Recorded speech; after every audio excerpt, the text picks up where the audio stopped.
Syederalun Kapolri Jenderal Polisi Dr. Andes Listio Sigit Prabowo melakukan kunjungan kerja ke Kabupaten Pidi Aceh Sabtu 26 Februari.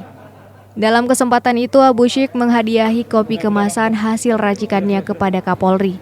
Kedatangan Kapolri ini turut dihadiri pimpinan Dayah Umul Aiman Samalanga Biren Tengku Nuruz Zahari atau Walid Nuh bersama ulama Pidi. Gimana rasanya nih? Hah? Sakit dikit? Enggak sakit?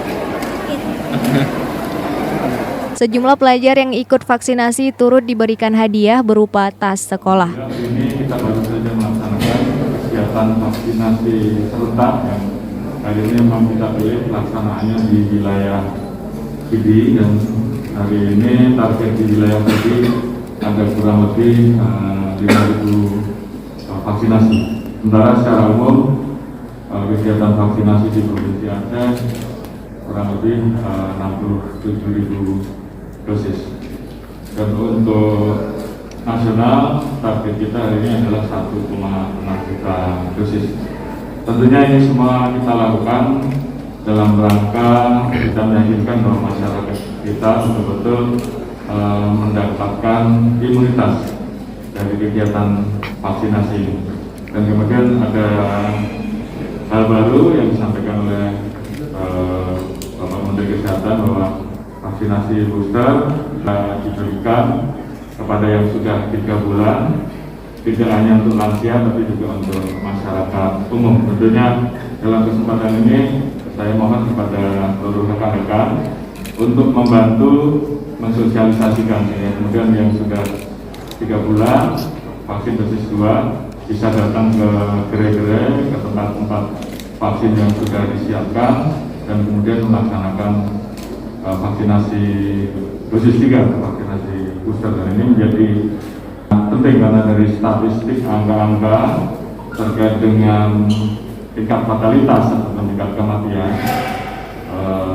dari hasil survei dosis 2 itu bisa meningkatkan imunitas sampai dengan 67%. Dosis 3 itu bisa meningkatkan tingkat imunitas sampai 91%.